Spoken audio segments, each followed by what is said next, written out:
Welcome to this week's Love Tower podcast. My name's Jamar. This is my bro Kelly. What's up, Kelly? What's up, man? Glad to be on with you again. Heck yeah. What are So we getting into? you've been camping this weekend. Just got back. Had a friend's wedding out at a Renaissance fair. It was cool. It was a good Oh, first. was it all dressed up and everything? Yeah, everyone, Good. including myself, was dressed as the Oh, time period you got to send some pics of that. for sure. That was cool. They did like a whole like Viking style theme, with the rope tied around the hands, and that was cool. I They know did the that. pic you sent in the to me. I thought that it was AI, bro. I was like, bro, is this AI or is this really you dressed up?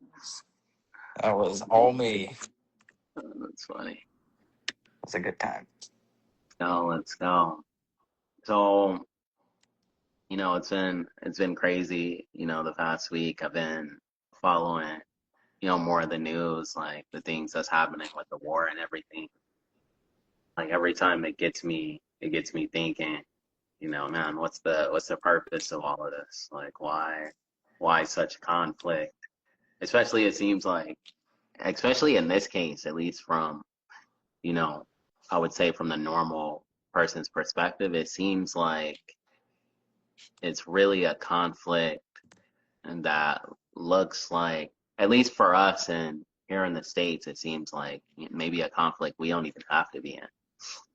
For sure. Yeah, I think what you said too is like how many people actually even know why we're in war anymore? Yeah, Not even just this war that we're just embarking in, but I mean, how long has it been now? It's already been weeks, 4 weeks, and it yeah, started off like we were gonna get in, get out, yeah, not a big deal. But not only this war, but the past ones too. I feel like no one really has like a clear understanding. Sometimes we have certain justifications or situations like 9/11 pulled us into, that war, and then it was weapons of mass destruction. With this war, it feels like we're looking at it and it's like, what really pulled us in here? yeah. How did we even end up? I think a lot of our U.S. kind of foreign policy in general doesn't seem to be much about protecting Americans, which is the way they kind of frame it. It's like, oh, Iran is an imminent threat, and we need to take them out before they take us out. And it's like, dude, have you seen? We have such an overwhelming military presence, not just here but overseas everywhere. So it's kind of crazy. And then just looking at it as how much of this is shaped by alliances, lobbying, money, who's the real actors here? Because from this one, at least, it seems like, Iran's beef seems to be more with Israel. And since we have a tight alliance with Israel, we kind of got pulled into it that way, which Trump even acknowledged himself. It's crazy too. And then it seems like to get the masses kind of to go along with it, a lot of times, not just in this one, but even in past wars, they use, fear as a tactic. It's kind of every time I think of that, I know we talk about that book a lot, Outwitting the Devil, where he says one of the devil's tools that he uses is fear. But yeah, you can see kind of like it seems like whether you believe, that what the news that they're giving is true or whether it's just propaganda, it does seem to like, oh, they're an imminent nuclear threat. Oh, they're gonna do this. They're gonna do that to us. But then when you kind of look under the hood, it seems like some of that is just all fluff. Like it's there were maybe possibilities of stuff there, but it's not there yet. And so Right. really they're just stoking fear to get you to come along and what they want to do. Big time. I think when you track the incentives and see who's to gain, out of these decisions, you get a better idea versus kind of just reading headlines. When you follow different news cycles, it's like every outlet we're looking at the same thing, and it's kind of like what we talked about before is how we can be, viewing the same situation but coming up with three different explanations and perspectives on why this is happening, or the whoever's left in the so-called MAGA movement and everyone kind of on the Trump side. I feel like there's been a huge betrayal there, because Trump kind of campaigned originally on no new wars, we're going to keep our nose out of all this. We should have never been to Iraq. There were no weapons of mass destruction. He was bagging on, Jeb Bush about all that. And it's like, here we are now. It's like, dude, what are we doing? We're sending off Americans to die is what it seems like. And for who's going to benefit from this? Why are we even in it? You have to ask those questions. And unfortunately, I think it's hard sometimes to pull up direct answers. Like, it makes me wonder, when like are we so busy and so distracted today that like when because I've seen clips of like back in the the 60s and 70s and even 50s is like when there was like the kind of like the Cultural Revolution and especially for different causes, like there was a lot of protesting in the United States and like people seemed like they were very active in that. Not that we don't have that today, but like when I look at certain things that's happening right now, it seems like a lot of the decision making that's being made, I'm surprised that people aren't more in an uproar about it. Like where they're like, I wonder at what point is it where the masses get to the point where it's like, bro, this is just getting too crazy. Like to me, this is the type of stuff that creates like revolution. It's like Big. you see it, yeah, you see it in societies like in other societies where they just get fed up to the point that people take to the streets, and then it's like you got a revolution on your hands. Like Big time. when do people reach that like critical mass? But I think in the United States, especially, is like you have like a different animal of like comfort. Like if people are so comfortable in their state of living, your day to day, we're so distracted.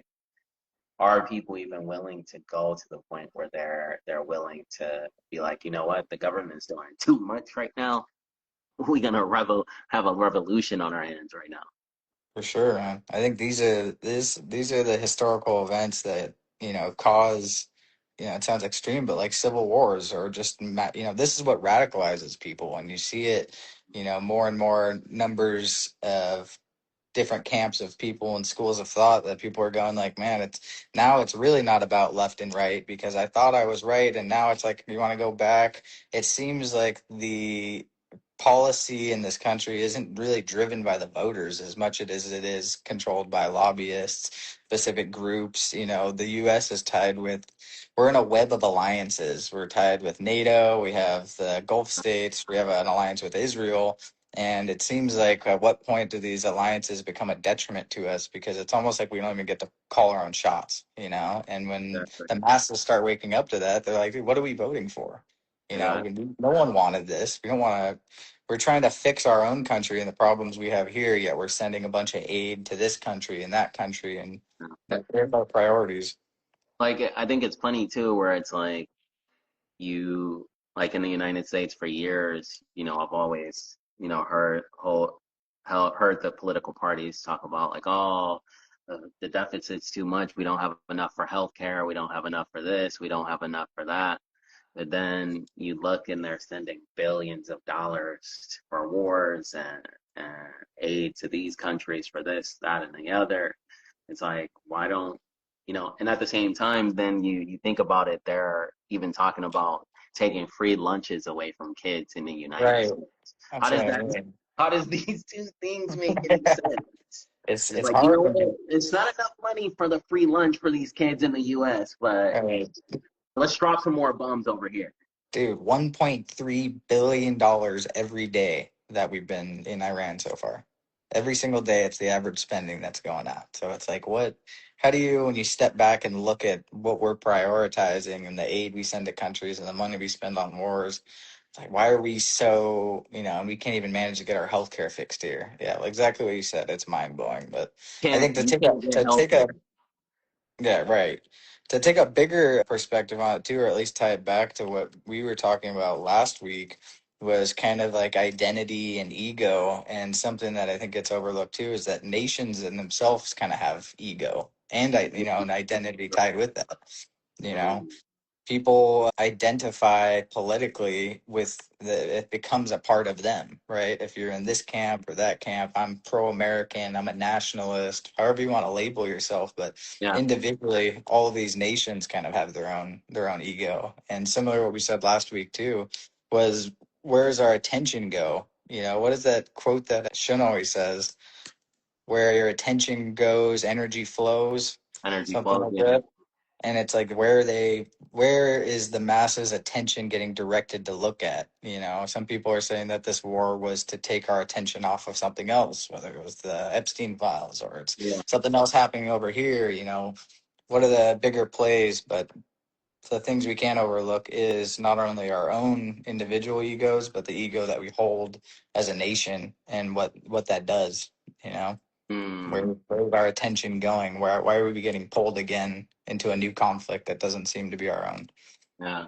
And it's like national pride. I think things like, even going off of that a little bit more, like even things like national pride is part of the ego.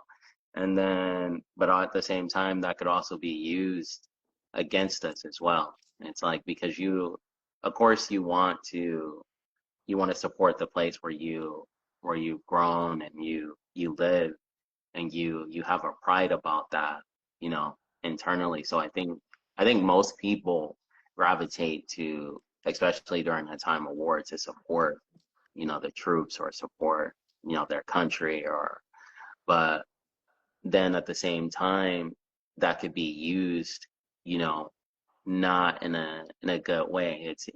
It's almost taken advantage of to a certain point. 100%. I would agree. I think, how people tie their identity to politics. You're buffering right now. I don't know if you're still in or if I'm losing you. I'm getting the rainbow wheel over your head. Yeah, I lost you for a little bit. It just died. We got too deep, man. They took us out. They cut us off, bro. No, that was good. We were just taking it from the bigger perspective route and not getting too kind of caught in the political trap of it, but looking at it through the broader lens. Is how, what was I saying? That identity and politics are basically tied together. So when people start questioning policy, it kind of feels like you're questioning who you are, you know? And Yeah, and you could say that for both sides of it, like people that were on the, the plan trusters, the real pro Trump movement stuff, and you see whether things coming out in these files or these, war decisions that are taking place or restructuring within the government. It's like you see the people that basically know that something smells, but they don't want to smell it because yeah, their yeah, yeah. identity is already so tied to it. It's like now you're going to have to re-question yourself. Did you make the right call voting for this? Yeah, Now you got to cope with that. yeah. I mean, think about that, like, because you're going in the momentum in one direction, and Right. then all of a sudden it's just like, man, maybe this isn't exactly what I signed up for. But you know what I think people do? It's cognitive dissonance, where they Exactly. start to convince themselves, like, well, actually, this is great. Actually, I was anti-war before, but in this circumstance, All it's like, right. Can, like I've can seen we- some people online do that, and I think it's the most hilarious thing. I was just watching a compilation that somebody was doing. Have you ever heard of Asmongold? that sounds familiar. Can't put a face to it. Yeah, he's some streamer. I think he does like video game streaming, and then more and more he's like talking like politics and stuff.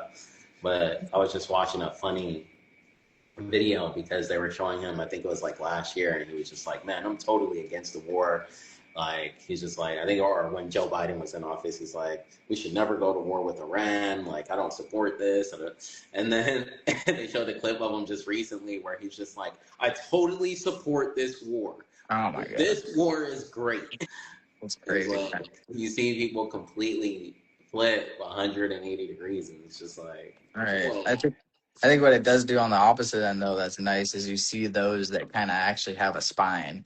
I never thought it was never on my bingo card to be rooting for Marjorie Taylor Greene, but like she stood up and was like, you know what, this isn't for me. I'm not, spoke her voice and look what happened to her. She got X'd out.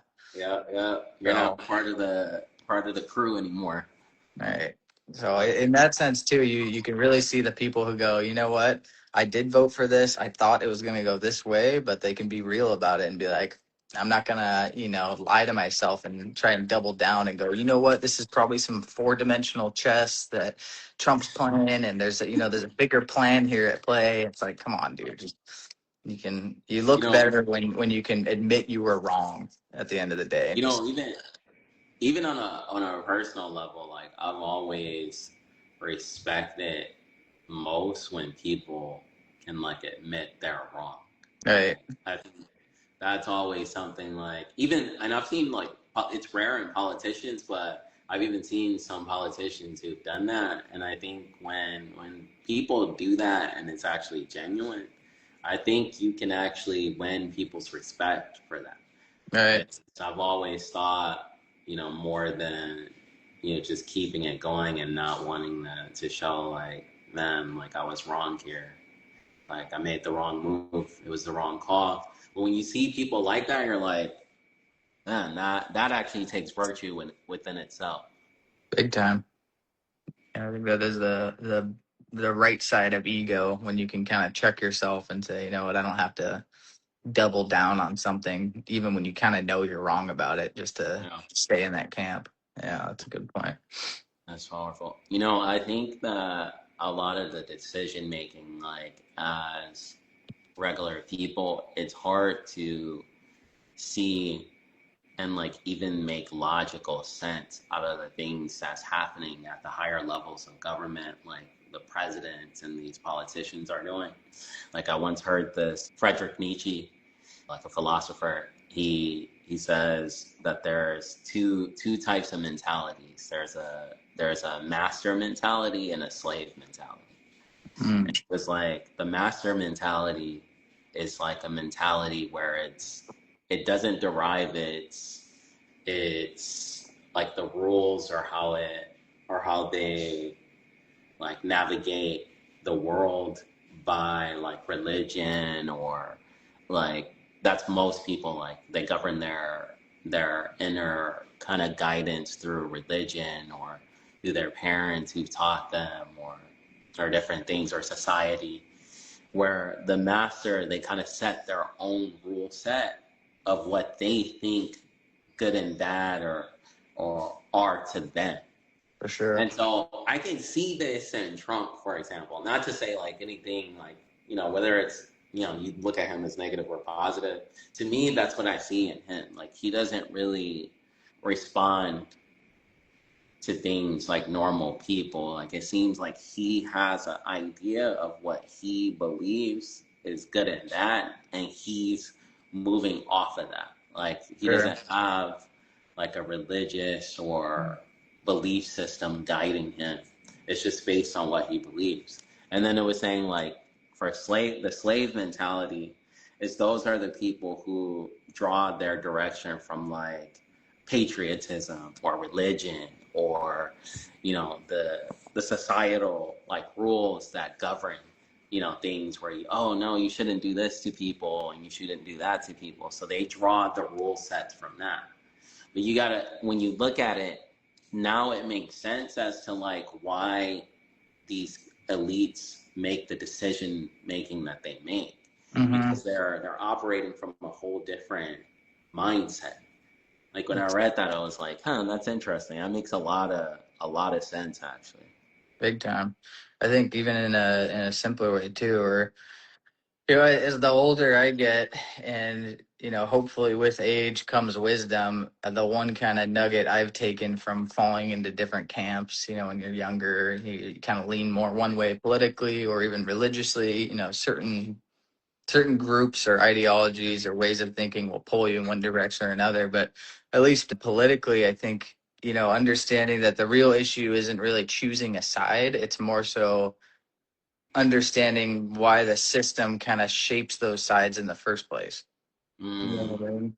yeah. Instead of falling into left camp, right camp, or you're a Christian, you're whatever, you know what I mean? However you want to label yourself in whatever group that you're going to take a side on, I think it's better to just see from the system perspective of why we even have these sides. What's the real purpose, not to get all crazy deep on it, but I think that's the truth of it, is looking at the broader perspective of why we have these different camps in the first place, and if it even makes sense for you to find yourself in one versus the other. into one. Right. Because I've often thought too with the two-party system in the United States. I've always wondered like why even have one in the first place? Why not have one where it's not like left and right, but it's more based on ideas? Because Right.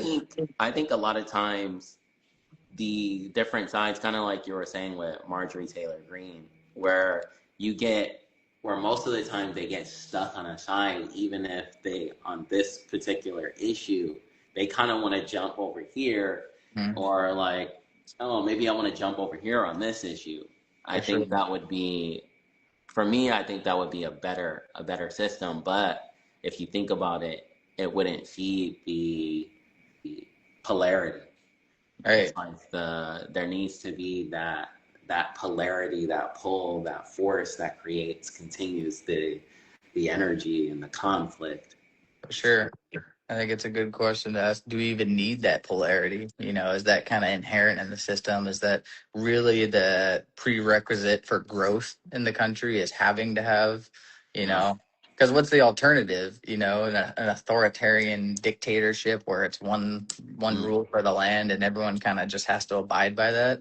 You yeah, know, so I see that you see the utility in having opposing views, but with the way our current democracy is set up, it's hard to even call it a true democracy when you see, yeah, like what is your vote really getting you? mm, Is this what the people want? Because I mean, this war in general we're talking about has like the lowest approval rate in history. It's like, yeah. I believe it was significantly lower than the war in Iraq. Middle East in What general. do you think? Have you ever seen Star Wars? You seen Star Wars before? I've never actually watched the entire movie. I've seen parts of it. You're like me. Like, there's a lot of movies that people tell me about, but I've never actually watched them. Right. But the whole basis of Star Wars is like the Force. There's like a light and a dark, um, the negative and the positive, and like they always talk about the rebalancing, or the Force must be in balance. And so, or even in like Hermeticism, they talk about polarity. Like it's the polarity between, there's always a polarity that exists, or dualistic nature that exists. Opposing So I forces. see that too. Like, and like when I view it through that lens, like even with this war, for example, it's like no matter how hard we try, like I feel that we'll never be able to completely eliminate whatever we're perceiving as the enemy, because the system itself, like even if you destroy the enemy in front of you, it'll spawn a new enemy Yeah, that is equal or stronger to rebalance it. that's true. And like so it's funny, it's like that in Star Wars they show that, but I also think that's actually true in real life. It's like the dualistic nature of reality is like that. There's always a rebalancing of force, even if it's not like in the immediate time, like right after the action, whether it's 100 years from now or whatever it is. There'll always be like a rebalancing or a shifting back into to the other direction. Makes sense. It's a part of the journey. I mean, you look at like why all movies even kind of follow that same sequence. They call it the hero's journey of like we have to have an opposing force that pushes on us to something to prevail that comes through of it. So it's interesting when you look at the archetypes of storytelling and how movies portray themselves, and even the narrative we find, in this country of what's our opposing forces. But Yeah. oh man, interesting times we're in. You look at it, it's like it seems like we're talking. Oh, there's a regime change in Iran, yada yada. I think it's probably about time we have a regime change in this country. Not to sound Yeah. extremely radical on it, but something's got to give, and I think most Americans are probably feeling that more now than ever. You Yeah. know, Something's gotta change. Change is coming. big time. Well, another good talk one, bro. Always We getting good. will upcoming this Saturday. We're gonna have this upcoming Saturday on the 28th. We're gonna be doing a candlelight prayer for peace for anyone who wants to join. That's gonna be great. So come along and join us, and we'll continue to do these live podcasts every Sunday at 11 o'clock. So come join us. Love you guys. Love y'all. Love you all. Good chat, man. Catch up with you soon. You too, brother. Thank you. Sir. Peace.